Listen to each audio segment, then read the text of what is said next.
There's no way the Knicks actually entertain the proposed trade that Bleacher Report recently put out. I'm going to be breaking that down and also giving my 2 cents about the Knicks' effort against the Sacramento Kings. What's up, guys? It's your boy Dariel. Let's get right into this proposed trade by Bleacher Report. So right here, the Lakers receive OG Anunoby, and the Knicks, we get back Rui Hachimura, Dalton Knecht, Dorian Finney-Smith. Now listen, when I first saw this tweet, I was absolutely like, no way. OG Anunoby is definitely he is just someone that we rely on so much for being our lead perimeter defender, slowing down the best offensive player on the opposing team. But listen, man, the more and more I thought about this trade, I'm not mad at it. I'm not saying that I would do it, but I'm also not just completely rejecting the thought of it at all. I mean, we also got to take into account that OG Anunoby just recently signed that 5-year, $212 million contract last offseason. And then the big question mark regarding OG Anunoby's name is his durability, his availability. Now, I really, really, really don't want to jinx this, but up until this moment where I'm recording this video, OG Anunoby has been okay as far as injuries. He's only had one freestyling right now. He's only had one little incident where he sprained his, I believe it was the right foot against the Lakers about a month ago. It was literally earlier in the night when the Luka Doncic trade happened, when Luka went to the Lakers for AD. That was actually the game that was prior to the trade, when the Lakers were in New York and they were in the Garden, and LeBron James beat the Knicks without a healthy Anthony Davis, which is still a disappointment. And I think that was like the first nationally televised game for the Knicks within like the next 3 weeks. I know it was the Lakers and then the Boston Celtics, and I think maybe they had one more.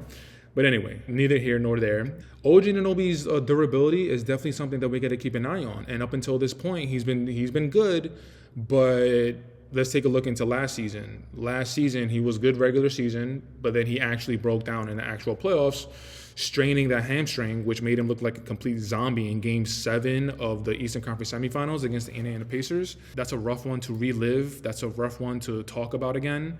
But even besides last season, like the narrative around OG Anunoby is that his durability is a little bit in question. So we got to look at it from that aspect. Now, from the other aspect, we're looking at the actual players that we would get in return. Rui Hachimura, Dorian Finney-Smith, Dalton Knecht. Dalton Knecht, who is a nice young piece. I mean, he is like 23 years old, so he's an older rookie. But I'm more of the mindset that, like, if you're a rookie and you're 23 years old, that shouldn't necessarily like drop you in the drafting totem pole just because you stayed in school for all 3 years or all 4 years. But that's a conversation for another day. But as far as a rookie, Dalton Knecht is averaging 9 points, 3 rebounds, 1 assist. His specialty is shooting. So 3 points specifically. So he's averaging around 1.6 3-pointers made on 4.5 3-points attempted, which equates to 36%. Field goals, he's making an average around 3.5 field goals made on 7.2 field goals attempted, which equates to 46.5%. The 3-pointers, I definitely would want to see that percentage a little bit up. But again, we have to take into account that he's a rookie. He's still learning the game. There's a lot of things around the game that he's still learning. But Dalton Knecht is definitely a really good piece to add to any team. And I still find it funny how, like, they traded for Mark Williams, and then the Lakers, when they were doing their physical, like, they found something with Mark Williams, and then they rescinded the trade, and then Dalton Knecht had to come back to the Lakers. I feel like that's a little bit of an awkward situation. Like, you're going back to the team that traded you, so they don't want you. But I don't know. It looks like he's doing okay. As of recently, Dalton Knecht has been putting up pretty good numbers. Their more recent game against Brooklyn, which they lost, but that game was without LeBron James. He put up 19 points, 4 rebounds, 1 assist. He was 8 of 18 from the floor, 44%. He was 3 of 9 from the three-point line, which is 33%. Against us, the Knicks, that was in LA, where Jalen Brunson had that nasty ankle roll. In that game, he had 11 points, 4 rebounds, 1 assist. He was 4 of 8 from the floor. He was 3 of 7 from three-point line. So Dalton Knecht is definitely a promising asset to have. And another player that's attached to the trade, Rui Hachimura, averaging 13.3 points, 5.2 rebounds, and 1.5 assists. Now, as of late, he hasn't been playing, but Okechi actually joined Matt and Chris last week. He joined us on the happy hour, and I believe he told me that it was like an ankle sprain. So he's been out for that was last Friday, and last Friday, Okechi told me that it was about a week that he was out. So I don't know if he's played, if the Lakers, I don't think he played in yesterday's game. I'm recording this on a Tuesday, and the Lakers played in Brooklyn on yesterday, and I don't think he played. But I gave you the numbers that he's averaging. Field goals, he's averaging around 5 field goals made on 10 field goals attempted. That's 50%. Three-pointers, he's able to hit the three-point shot, but I don't think that's really one of his specialties.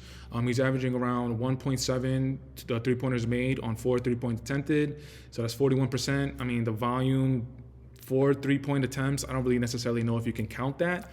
But just looking at the pieces that we would be getting back, I mean, Dalton Connect, I just gave you my spiel about him. Rui Hachimura is definitely, I don't know, he's a good player, but first of all, he was in the Wizards before the Lakers made that trade for him last season, which was a midseason trade. So he was coming from the Wizards to the Lakers, so he was going from a losing organization to a winning organization. And it's not that he's like a good numbers, bad team kind of guy, because I think he's definitely proven that he's not that. But I just don't know, like, if he's going to raise your ceiling of your team. But honestly, I think one of the gems, or if not the gem of this proposed trade that Bleacher Report put out, is Dorian Finney-Smith. Dorian Finney-Smith averaging for the season 8 points, 4 rebounds, and 1.3 assists. This guy is like a Swiss Army knife, man. This guy, the Lakers, they use him as their primary perimeter defender. For the season, he's averaging around 3 field goals made on 7 field goals attempted, which equates to 44%. Three-point shot is a part of his repertoire, but it's not a specialty, but he has that within his toolbox. He's averaging around 2 three-pointers made on 5 three-point attempted, which is around 40%. And one of the biggest narratives around the Lakers prior to them making the trade for Dorian Finney-Smith, which was a little bit before the trade deadline. It wasn't at the trade deadline. I think it was maybe like a month prior. But one of the biggest narratives around the Lakers was that their perimeter defense was just absolutely just bad. And at the time, D'Angelo Russell was a part of that team, and they just desperately needed some help. And D'Angelo Russell was a part of the trade that sent him to Brooklyn and got Dorian Finney-Smith to the Lakers. And then ever since Dorian Finney-Smith joined the Lakers, their defensive numbers, I know for a fact that it went up. I don't exactly know what the numbers are, but I know that the defensive number, the percentages, everything went up because Dorian Finney-Smith that's kind of what he's looked at. He's looked at as one of the better perimeter defenders in the league. I would ride it out with OG Anunoby, but let's say we start hearing reports in the summer about the Knicks actually entertaining this trade. It's not something that I'm just completely throwing out the window. So now that I talked to you about the proposed trade from Bleacher Report, I actually want to give my 2 cents about the Knicks outing against the Sacramento Kings last night because I was not able to give you a post game, and this is the perfect opportunity to do so. So first and foremost, the deuce is loose, baby. Let's go. Deuce McBride coming out super aggressive. This is what I'm talking about with Deuce. I've been talking about Deuce in the more recent videos that I've been putting out, from who's going to step up now that Jalen Brunson is going to be out for the next, in my opinion, 3 weeks. Who's going to step up? Is it going to be Cat? Is it going to be Mikal? And I mentioned that I'm going to be keeping my eye on Deuce. And for Deuce to put out the type of effort that he did against the Sacramento Kings, the way he came out, 15 points in the first quarter. For the first half, he ended with 16 points. He was 5 of 7 from the floor. He was 3 of 4 from three-point line. And again, the confidence that I'm seeing with Deuce is what's making me a lot more comfortable. It's making me be more confident in Deuce for when those minutes come in the playoffs, when Jalen Brunson needs a minute to rest, or when Deuce McBride comes in the game. Like, I have confidence in Deuce making a play for himself or making a play for others.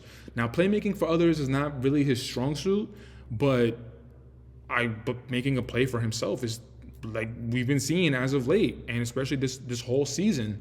Like, I think Deuce is just, man, I think he's going to surprise people. I think he's really going to surprise people in the playoffs. Now, the Knicks as a whole, the three-point shot was absolutely ridiculous. Like, I think they ended 22 of 38 from the floor, which is 57%. 57% from the three-point line is absolutely ridiculous. It's absolutely ludicrous. And you can say that it's a bit of an anomaly, which maybe if you want to bring up that argument, like, I'm not mad at that. But listen, we were hot. We were rolling. So we're just going to keep feeding the hot hand, which is actually the whole entire team. When I look at the box score, I like how balanced it is.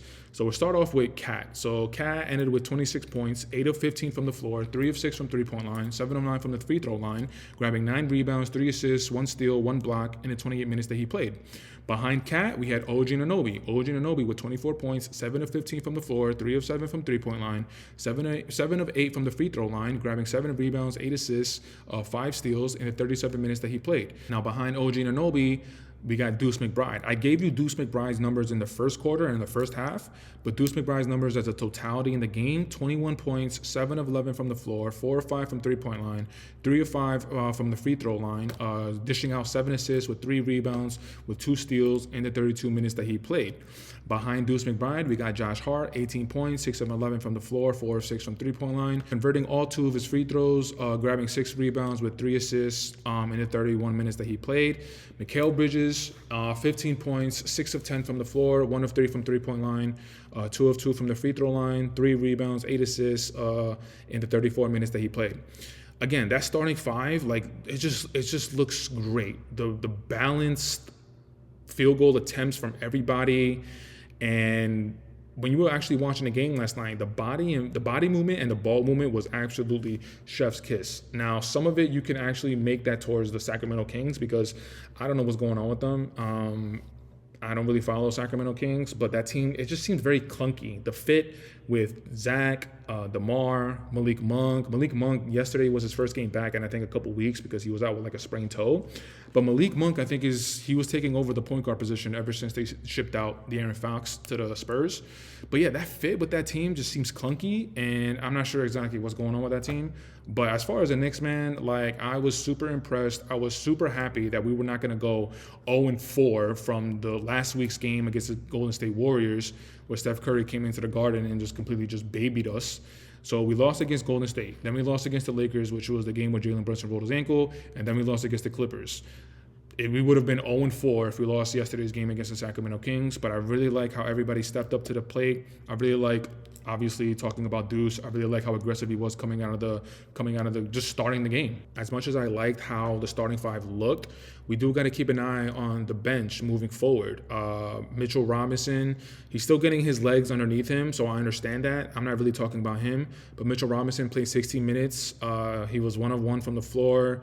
He grabbed 5 rebounds with 1 assist with 4 steals, so he only had 2 points. But Cameron Payne and Landry Shamet, those are going to be important pieces going into the playoffs. So let's start off with Cameron Payne. 14 points, 2 of 3 from the floor, 2 of 3 from three-point line, dishing out 3 assists and ending the game with 6 points. Landry Shamet, 13 points, 24 minutes, 5 of 7 from the floor, 3 of 4 from three-point line, grabbing 3 rebounds with 1 steal. And yeah, I mean, as much as I'm not a huge fan of Cam Payne, especially in the playoffs, it's going to be interesting to see. Because again, once Mitchell Robinson gets his wind underneath him, once he gets the feel for the game back, because he's been out for a while, I fully expect Mitchell Robinson to be inserted into the starting 5. And then when that happens, Josh Hart is going to be going to the bench. So when Josh Hart goes to the bench, we got Josh, Deuce, and Precious. That's already an 8-man rotation in the playoffs. And Coach Tibbs tends to really keep it short in the playoffs. So who's going to be that 9th man if Coach Tibbs wants to extend the rotation? It's going to be between Cam Payne and Landry Shamet. And in my opinion, I'd rather go with Landry Shamet, but we got to wait and see. Before I wrap up the video, I should also mention that yesterday was PJ Tucker's first appearance in a Knicks uniform, where it was really just the Knicks warm-ups. He was on the bench.